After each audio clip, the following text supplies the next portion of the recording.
Hey folks, my name is Victor Vonico Johnson. You can call me Mr. Vic, and I am a motivational speaker. I am a published author, so that means I've written a book called Proven Pathways to Wealth and Happiness.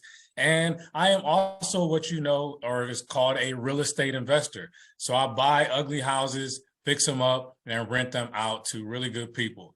And throughout this journey that I've been on, I have definitely had some ups and some downs. And that is why I enjoy being a motivational speaker, is because I get to share my story, my journey, some of those obstacles, challenges, and things that I go through so that I can help other people be successful in their business, to be successful in school, so that they can be inspired to take action towards the goals that they have set for themselves.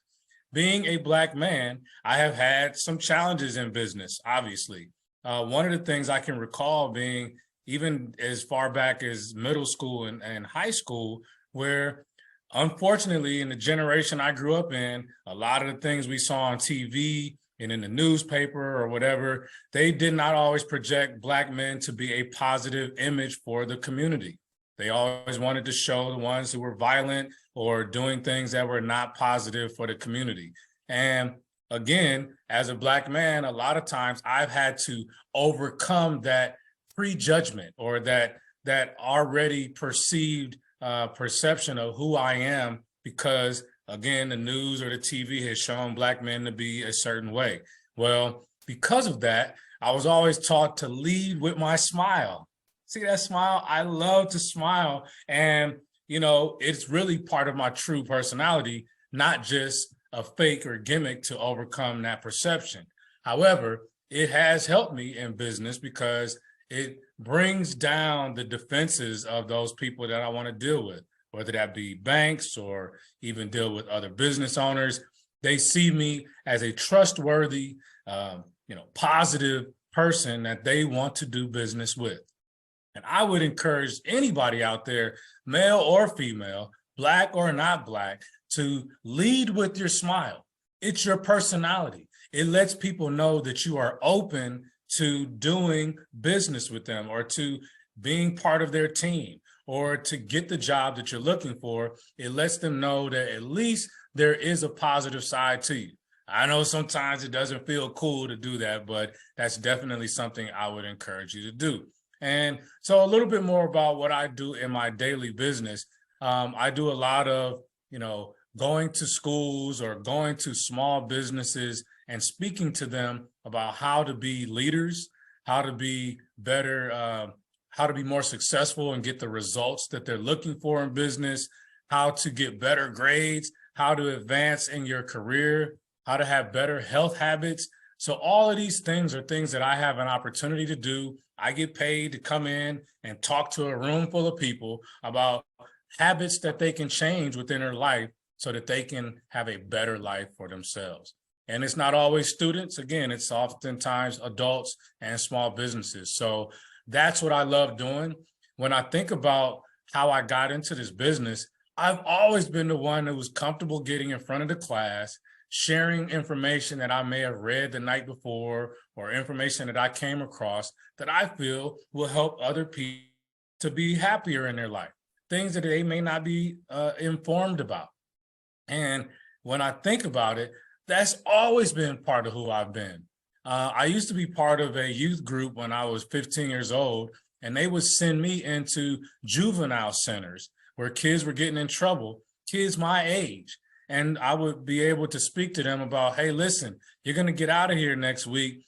Why don't you do this? Have you thought about joining our boys club? Have you thought about reading this book? Have you thought about helping your mom or helping the community in some kind of way and so that you can stay out of trouble? Nobody wants to be behind bars. Nobody wants to get in trouble every time they go to school. So when I think about, I always was doing that.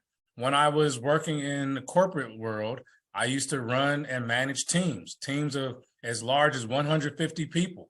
And I would always be in front of the group and helping them learn ways to be successful in their job. So it was just a natural progression for me to do this as a career. I am living my passion. I get to pay my bills by just talking to people about how they can have a better life. And I love doing that. So as I bring this thing to a close, there is something that I would love for you to take away from this message. And that is, people should be able to tell who you are by the actions that you take. Nobody really cares about what you say you're going to do or what you tell people that you do. People are watching you even when you don't realize you're being watched. So why not do the things that will make you look better and make you feel better about who you are? You know, your success and failure in life is based around your daily habits. Your daily habits, not what you do sometimes, not what you do when you think you're being looked at, but what you do each and every day. So if there's something that you love, if there's something that you really want to do as a career or as a business, when you get it grown, think about what are the ways that you can start showing that you already love that particular profession or career. Start learning about it. Grab books about it. Find out who's already successful on it. Kids like going on social media. Find people that are doing what you want to do as a career and try to connect with them, or at least find out what path they have taken to get into that lifestyle. That's what it takes. Daily efforts towards what you want to become. And really, when you think about it, what you do each and every day is, again, ultimately going to lead to the person that you are. So that means even when you're doing bad stuff on a daily basis, it's ultimately leading you to be a bad person or to do things that are not taking you towards your goals. So think about that.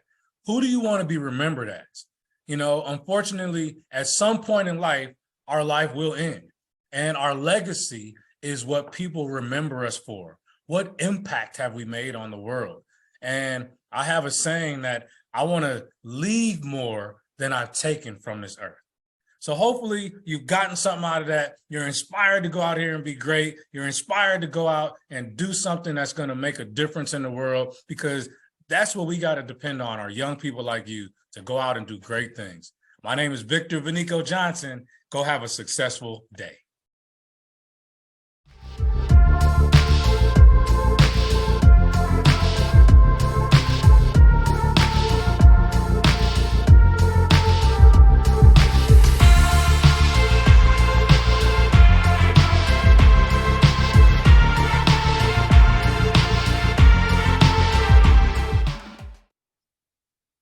Hi, everyone. My name is Monica Black. I am a librarian in the Garland Independent School District. I've been asked to speak to you a few minutes about my experiences with Black history, especially as they relate to my education, to my career, and just to my life. I am at home. We've had quite a few little ice days here. So if you hear the dog barking or the neighbors turn on the music, I am just going to keep right on going. So I'm just going to start with my education, and I think an appropriate place to start would be in elementary school. I went to elementary school in the Dallas Independent School District. I went to a couple of schools, and they were both in the Oak Cliff area. So I grew up in Oak Cliff. So the schools that I went to, the student body was primarily Black or African American students, and we had a lot of Black teachers. I do not specifically remember what all the staff was, but I do remember having quite a few Black teachers. I do remember us studying a bit about Black history, especially about the accomplishments of Black people in America. I specifically remember doing projects in elementary school on Phyllis Wheatley and Benjamin Banneker. I can vividly remember walking down the hallways, seeing all the work that we had done on the Harlem Renaissance. So we did quite a bit of studying about Black people and Black history. I did not think much of it. When you live in a community where there are mostly Black people in the schools and the neighborhoods and the stores and the restaurants, I mean, it's not something that you think about every day. It's just something that just is. Much of that continued when I went on to junior high school, still in the Oak Cliff area. I do remember having quite a few Black teachers. One thing that was different about junior high school was that I was in the band in junior high school. I remember having an African-American band leader.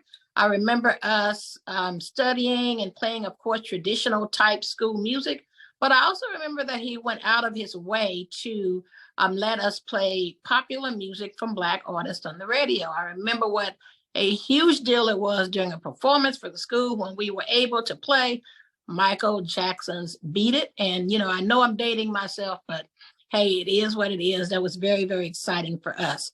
I think education wise, when I got to high school, it may have been a little bit different because I went to Skyline High School in Dallas. And all of those years ago, I'm not sure what the demographics are now, but it was a very diverse student body. We had buses coming in from all over Dallas County. So it was the first time I was in a situation where most of the student body were not just primarily African American or Black students. We did have Black teachers, but I do remember that we did not have as many Black teachers as I had in the past.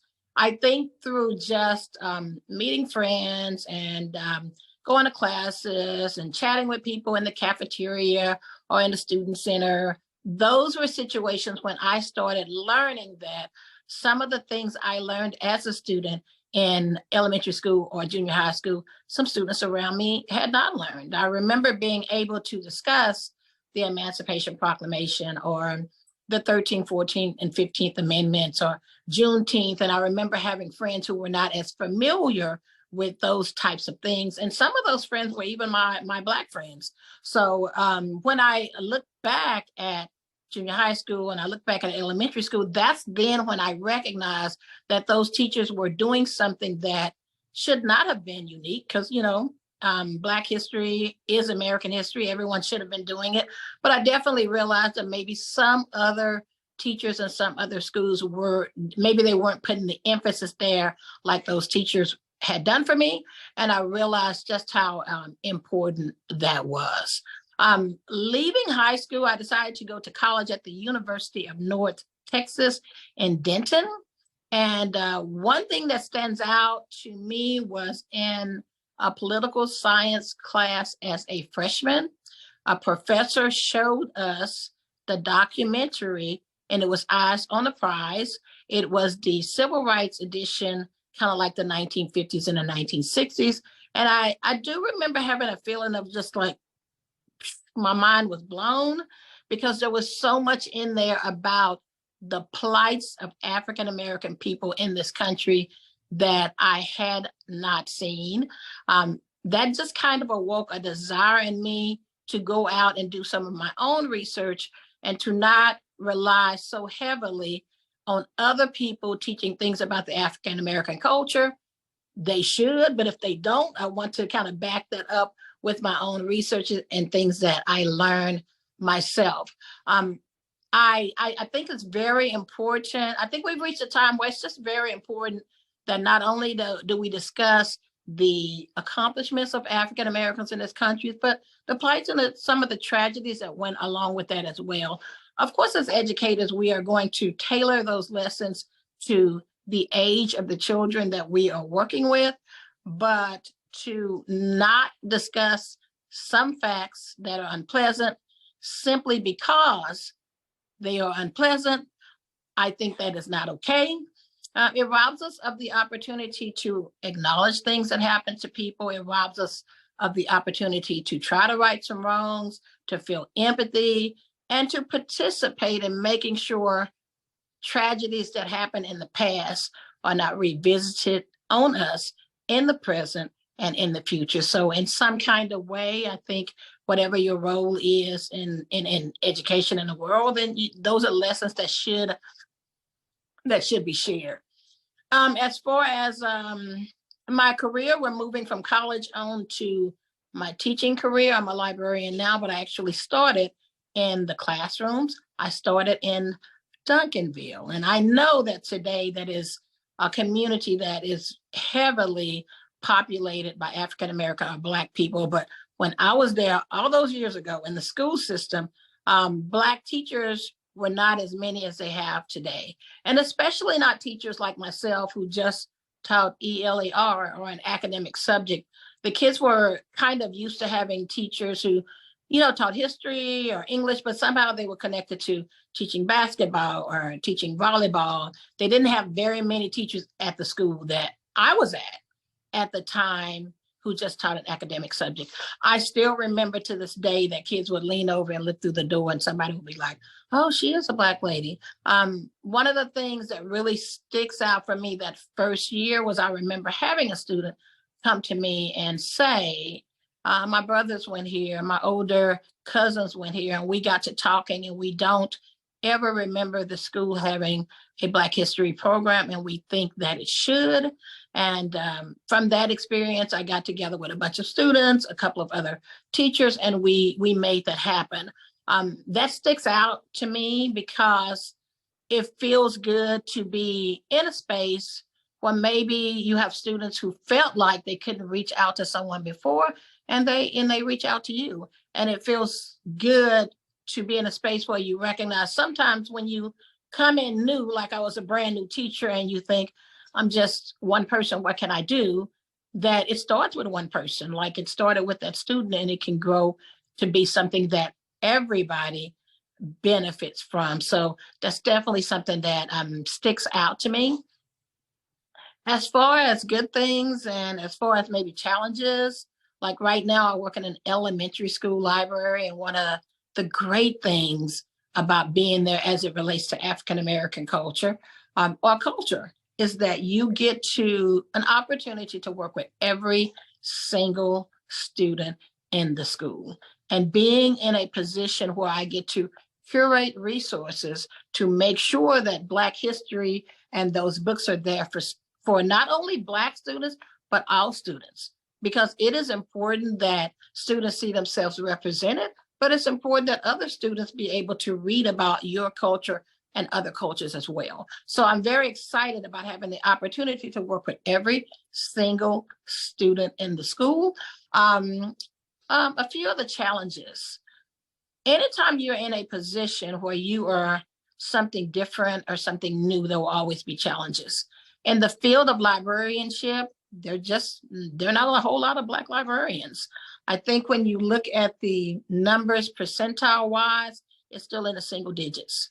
And I do have students come to me surprised and saying that, they've never had a Black librarian in all the years that, they've been to school. So that's good to be in that space, because a lot of times our Black students who want to go into education talk about being teachers, or they talk about being principals in librarianship. It's something that they usually bypass, and perhaps they bypass it because they don't see people represented in that position. So I'm happy to be able to do that. Also, if you're in a position and you're coming with different experiences, then you're going to do different things. And sometimes you work around or amongst people who are used to doing things a particular way. And when you come and you want to do something different, you kind of get resistance or pushback. I know I work amongst a lot of young librarians, and they might say, oh, I wanted to start a club for this group, or I wanted to start a club for that group, but I got discouraged because somebody told me, if you're going to do this for this group, you have to do this for that group. And then they just kind of want to stop. And I always give them the advice to just go ahead and to persevere, and that we can all help each other. So advice I give is tell that person, hey, I'm going to go ahead and get this group started. I think there's a need for it. Once we get started and we get going, then I'll come to you, and you and I can work together, and we can talk about getting your group started.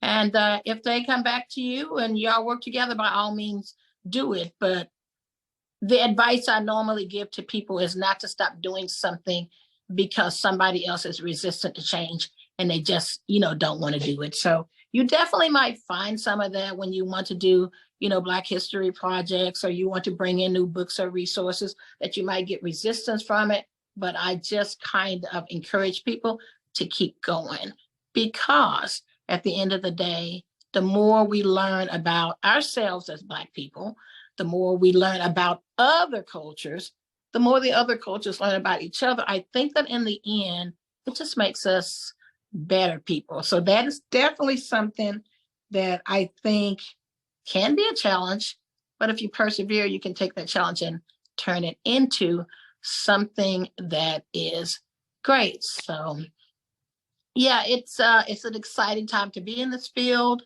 I thank you for giving me the opportunity to share some of this information with the students who are going to hear it. And yeah, I think that I will leave it there. So thank you and bye.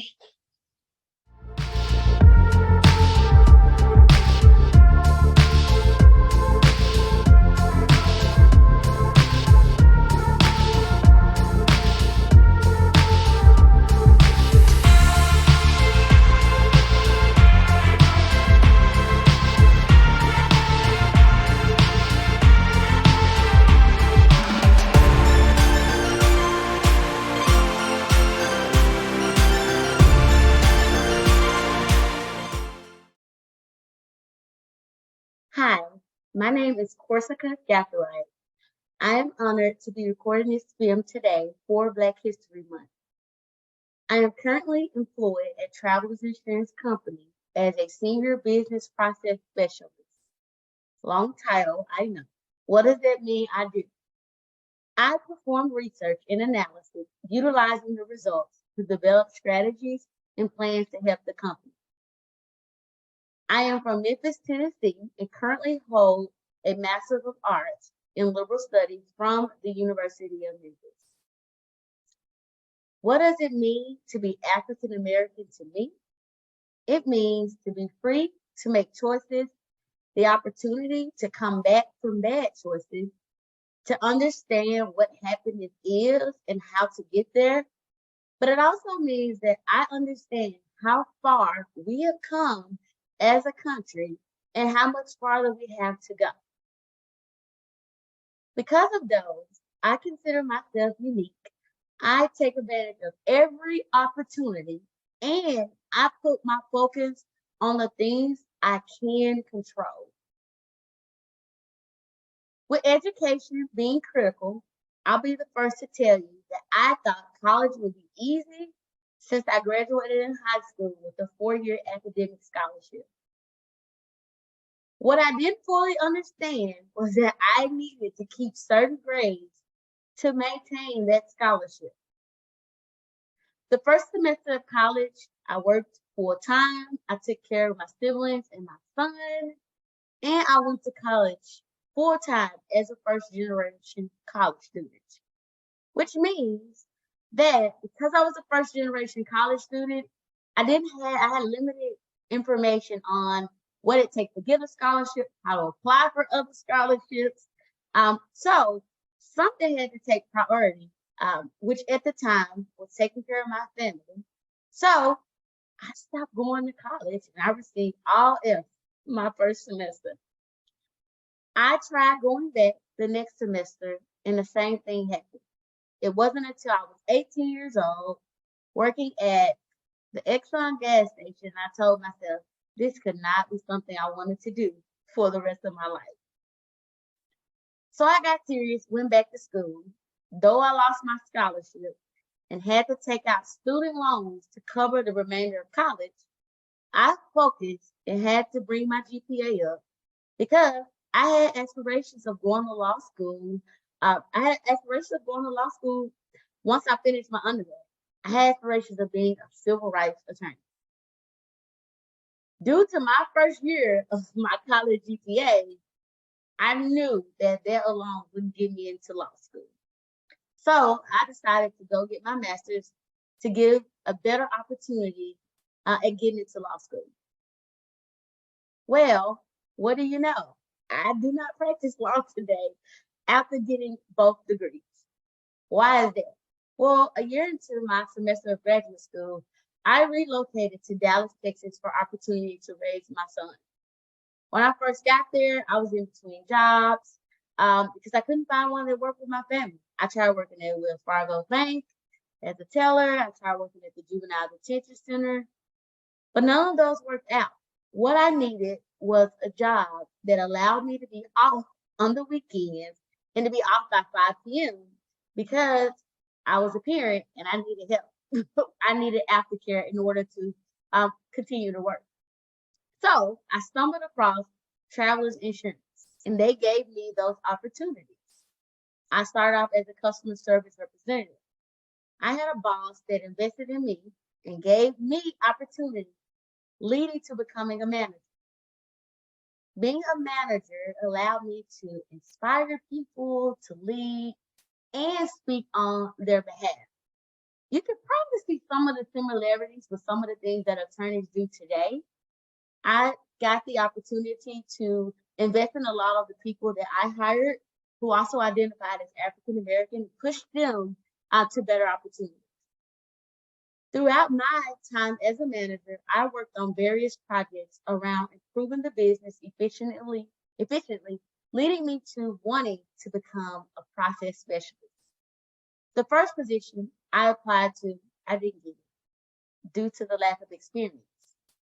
I took that feedback and started a mentor-mentor relationship with the hiring manager and gained experience over the next 9 months. I applied again 9 months later and I got the job. I am now currently a senior business process specialist where I primarily focus on improving the business. It hasn't been an easy journey, but I learned more and more daily. Listening to some of my story, you've heard defeat, growth, fight, and learning. I'm happy I went through some of those things because it made me who I am today. Leaving you with some nuggets. Success is a process. Throughout that process, there are highs and lows. Stay focused on the goal. Mistakes will happen. Take risks. Look at learning as learning and not as opportunities. Plans change often, and that is okay as long as you regroup and refocus. And last, don't compromise who you are to get ahead. Thank you for allowing me to participate in this Black History film.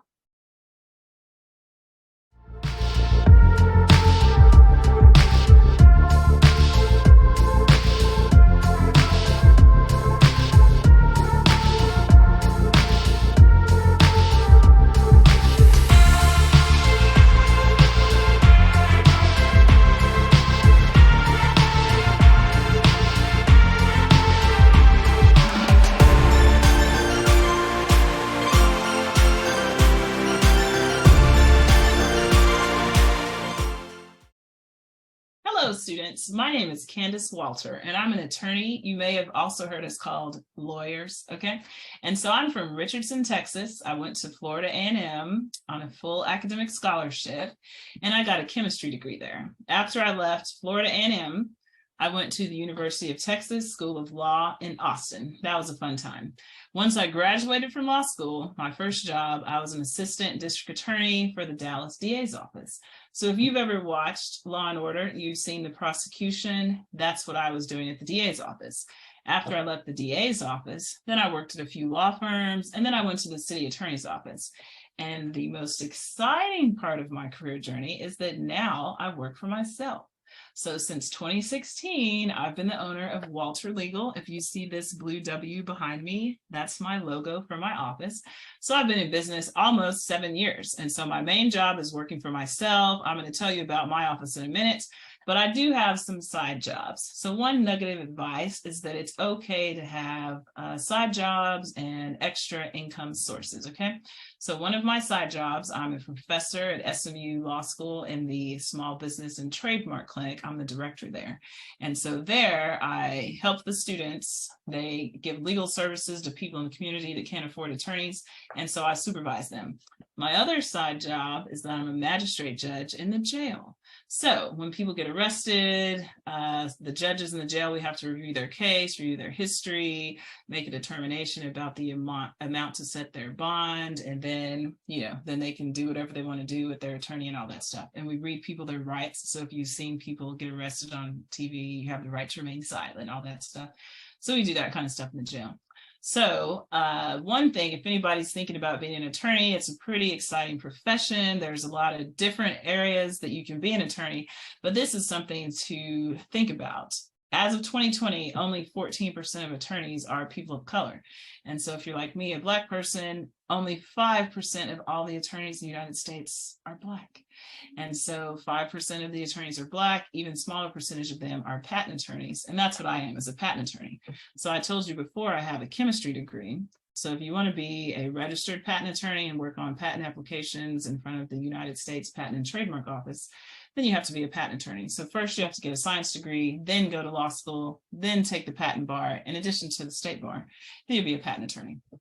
So for my office that I told you about, Walter Legal, we do patents. That's helping people protect their inventions, trademarks. If you want to protect your logo or the name of your business or a slogan or something that people identify with the goods or services that you provide. Copyrights, we help people register their copyrights. So if you're making movies or music or art, different things like that, writing books, we can help you protect your copyrights. And then also we help people with contracts. So my office does patents, trademarks, copyrights, and contracts. So I have a lot of different clients. They're in all different kinds of businesses. Some of them are people, some of them are small businesses, medium-sized businesses. Their businesses, they do logistics, diversity and inclusion. I have clients that do hair care products and services. Some of my clients make beauty and makeup products. They make food and beverage products. They have restaurants. Some of them are artists, musicians. Some of them even make toys. So that's kind of why I think this area of the law is so exciting, because I get to work with so many different people and they're so creative. And I think it's just a good place. I like it better than working at the DA's office. That's what I'll say. So basically, we help the clients protect their brands, their business names, logos, review contracts before they sign them, all that stuff. And so another exciting part about working for myself is that my office is 100% virtual. So before the pandemic ever came, I was already a virtual office. So everybody that works in my office, they're at their house. And so we have a phone system and the phone rings and then the call can go to whoever it's supposed to go to. It's going to their cell phone. And then if clients want to meet, we do have an office space where we can meet people and where our mail comes. But day to day, I'm usually working at home in my pajamas. So I did put these clothes on for you guys today. And then also I talk to a lot of my clients on the phone and by Zoom. And I really like it because it gives me flexibility. So if my daughter is sick, I can let her stay home and look at the iPad and still, take calls and work. Or if I need to go out of town for fun or for business, I can take my computer, and everything that I do mostly for my office is on the computer. So I'm supposed to be talking about Black history. So now I'm going to get back on topic. So first I have to say I'm very, very proud to be a Black African-American. And I will tell you that it wasn't always this way, because as I said, I grew up in Richardson. So this is a predominantly white suburb. So I was one of only a handful of Black people. Like I could count the Black people in my whole school on one hand. And so whenever in like this elementary, the teachers would talk about slavery or civil rights or anything like that, everybody would look at me. I'm like, what are you looking at me for? And then sometimes the students, sometimes the teachers, they would make insensitive comments like, teacher, if slavery was still in effect, would Candace and Makisha be our slaves? So anyway, if you grow up in a place where you don't see people like you besides your parents and your siblings, and people are at school saying these insensitive, rude things, you're probably thinking, oh my gosh, why can't I just be white? So I did have those thoughts when I was a kid, but now as an adult, I'm very, very happy to be Black. And so I think part of the reason why is because I eventually ended up going to Florida A&M University. It's a historically Black college and university. So if you don't know what that is, you have to look it up, an HBCU. So those are great places to go and to get pride and be proud of your history and learn where you came from. And you just will feel so amazed and empowered. You don't have to go to an HBCU, you can read books, okay? So if you know anything about our history, we've overcome a lot, we've achieved a lot despite the obstacles. So just imagine what we could do if we didn't have obstacles. And so every day obstacles are being removed, people are making progress, okay? So when I was at Florida A&M, it was the first time that almost all of my classmates were Black people, my professors were Black people, the people working in the university offices, the cafeteria, the people at the gym, everywhere. It was just like a culture shock to me. But it was a very comfortable and supportive space to learn about myself, learn about history, learn about Black history, all those kind of things, get educated. And so at the school, we had to take an intro to African-American history. So that was, again, an amazing experience just to learn about all the things that Black people did to contribute to the world. And I met people who generations back, their family has been like going to the universities, the professors, you know, the first person to do this, all kinds of amazing things that I learned from the people at the school. And so you don't have to go to an HBCU to have that experience, but I think it's very good to leave wherever it is that you're from, leave that place and go meet new people and experience new cultures and all that stuff. Okay, so I think Black History Month is very important for all people, because if you just get your ideas about Black people from TV, news, media, it's going to be biased and limited, okay? Because there's really Black history all around you. Like, I'm from Dallas, and as an adult, I've learned so many things about Black history. Like last year for Black History Month, we had a person who was a law student. She spoke to us. I think it was her great uncle or grandfather, somebody worked at SMU just like as a groundskeeper or something. And now she was attending law school there. And then if she went even further back in her history, her family actually was enslaved by the Cruth family. So her family was brought to Dallas by the Cruth family. And so people later on ended up working on the campus, and then she was there as a law student. So if you can imagine someone being a slave, they have no idea that generations from now, I'm going to have people in my family who are attorneys and doctors and accountants and all that exciting stuff. So it just makes your achievements and your life and everything so much more impressive when you think about all the things that your family and your people have had to overcome to achieve that. So I think that's about everything I wanted to say. But before I leave, I wanted to give you all some nuggets of encouragement. So I've talked a little bit about some of the amazing things that people did and what I learned when I was at Florida A&M and the people that I met, and I've learned about the Black history in Dallas. And, you know, there's different neighborhoods that way back when used to be a Black neighborhood, like Hamilton Park, for instance. You can look that up. If you've seen that Walmart that's on 75, and I think it's by Hall, there's a cemetery over there that has a lot of Black people in it. And then the State Hall area and where Booker T and all that stuff, that used to be a place where Black people lived. And like my aunt, she goes to the Christian Chapel Temple of Faith. So there used to, and I think his name is Anderson Bonner. He has a park named after him. And I think that's about Royal and Greenville, kind of in that area. And if you've seen Medical City, where that hospital is, that family used to own all that land. And so my aunt's church is on some of the land that that family owned way back when. And so it's just so crazy when you could be driving around Dallas and you have no idea that this place you're driving, it used to be, you know, somebody's plantation, or it used to be a farm that, you know, a Black family owned, or there's just history all around you. You have no idea. You're just driving around over history. So it's I think it's important to learn the history so the history isn't repeated. You can find out where you came from. You can feel empowered. I can do anything. And now I'm back to my words of encouragement. So you're destined to do great, amazing things. The people before you did that, and you will do it too. There's history all around you. You should learn it, and you should learn from it. We are ancestors' wildest dreams. They could never imagine all the wonderful things that you will be able to do. And you can do anything that you want to do. So you can travel around the world. You can be the president. You can be a senator. You can go to Congress. You can be an attorney, a doctor, accountant, an engineer. You can be a software programmer.